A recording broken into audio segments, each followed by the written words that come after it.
Hello, my name is Mashaya Parks, and I will be going over the social penetration theory and its 4 stages to self-disclosure. Social penetration is a process of developing deeper intimacy with another person through mutual self-disclosure and other forms of vulnerability. Vulnerability can be expressed in nonverbal ways and verbal ways. A nonverbal way is something as simple as smiling, and the verbal way is just that. It's just verbally disclosing your information that you want them to know. In the book, I first look at Communication Theory, the 8th edition by M. Griffin.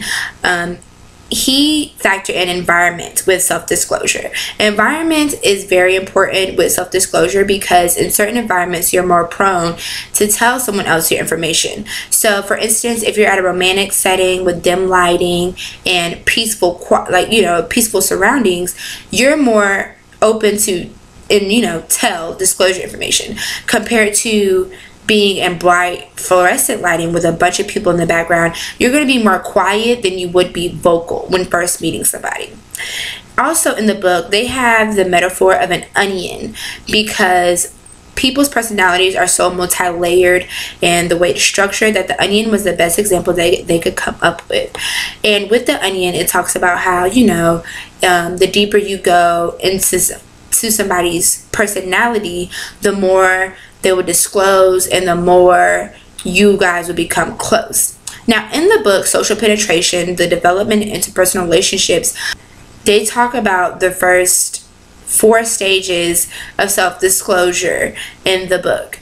And that's what I will elaborate on today for you guys. The first stage of this theory is called the orientation stage. In social penetration theory, the orientation stage is when 2 people begin to interact for the first time.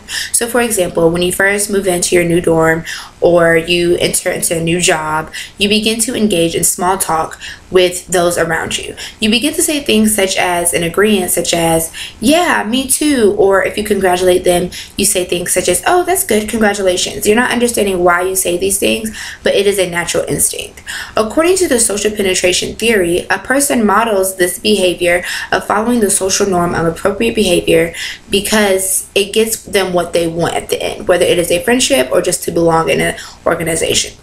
In this stage of self-disclosure is also reciprocated. For instance, how you agreed with them when they say, yeah, me too. They will ask you a certain question like, so what did you accomplish in your life? That way the responses can be, same and you won't feel uncomfortable. In the book, it also talks about rewards and costs and how Altman and Dartmouth uses the social exchange theory in correlation with the social penetration.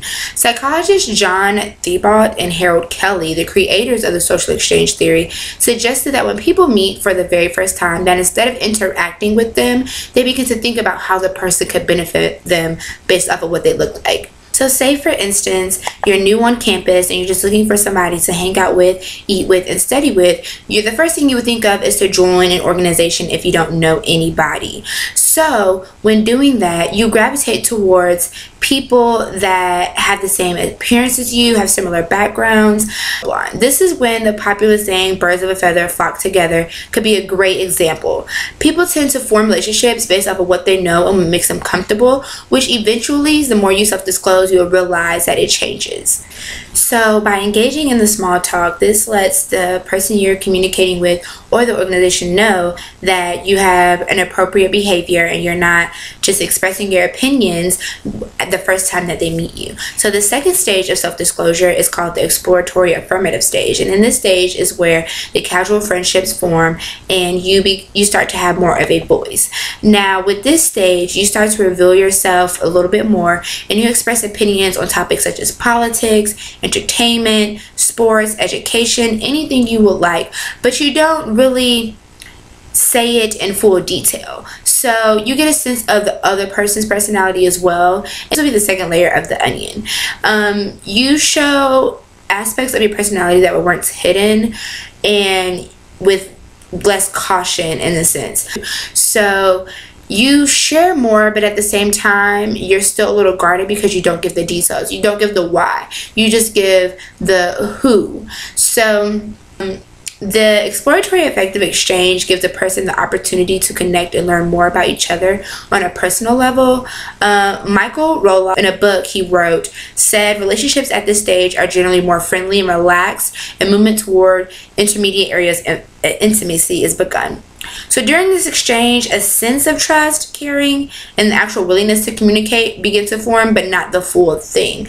You start to share information such as, your friends, your family. A person would also share their overall goals and aspirations and not the specifics, just in case one might not agree with what you want to do in life or what you have planned for yourself. Most people don't make it past stage 2 because, most people are just comfortable with, having casual friendships, and they don't really desire best friends. So the third stage is called the affirmative stage. It's the stage where the intimacy and the trust are evident during the relationship. So this is for your couples, your best friends, or your depth within the organization. Now this would be, in relation to the onion, this would be the third and fourth layer. The affective stage is synonymous to the exploratory affective stage, but the affective stage comes with more detail.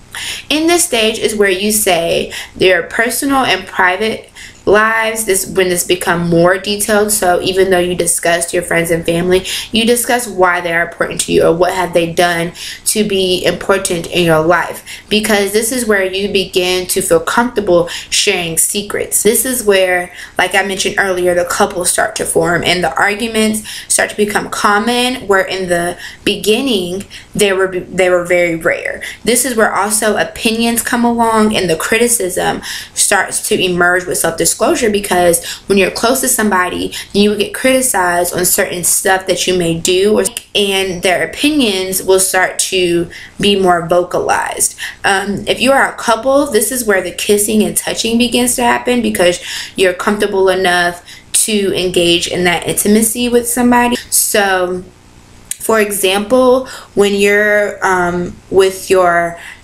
newfound friend, or you're deep into an organization, after you already formed a bond with everyone, this is when you share your true feelings and you do the highs and the lows in detail, and the true aspirations and goals that you have set for your life, because you know that you're comfortable enough to be judged by them because you've already been so accepted into the organization. So it won't feel as weird as if they judged you in the orientation stage because they didn't even know you to judge you. Now, the fourth and final stage of self-disclosure in relationships is called the stable exchange stage. So basically it's self-explanatory. At this point in the relationship, you're stable with the openness that you express with each other, how comfortable you guys have become. This would be, in relation to the onion, the center of the onion, like the core of the onion. You begin to become close. This is when you two become inseparable. With this, the relationship continues to grow with the ability to always be open due to how comfortable you guys are. This is when the communication can be something as simple as nonverbal cues. It could be something as simple as your best friend is just off that day and you realize it, and you're just, what's wrong with you? What's going on? So at this point in the relationship, there should be no secrets, because you are so comfortable, and the permanent guard that you had up in the orientation stage, it should no longer be up. It should be completely down. You should be able to express yourself and feel comfortable with that. The communication in this relationship has become effective and efficient. You guys don't have any bumps in the road. You're able to effectively communicate and understand one another. So with these 4 stages, it helps knowing where you are in relation to your relationship, or if you're trying to be a part of an organization. With these stages, it could be like, okay, well, do I want to go to the affirmative stage, or do I just want to stay in the exploratory stage, or do you want to go all the way to the end? Or some people just don't like to go past even the orientation stage. You just want to keep it as small talk when you see people, and that is totally understandable. And that's why with this theory, I believe it makes people who are socially awkward okay. Like, it's okay and normal to be socially awkward, because you're not comfortable with opening up to everybody that you interact with. And I hope this video gave you a better explanation of the social penetration theory and the 4 stages. Thank you.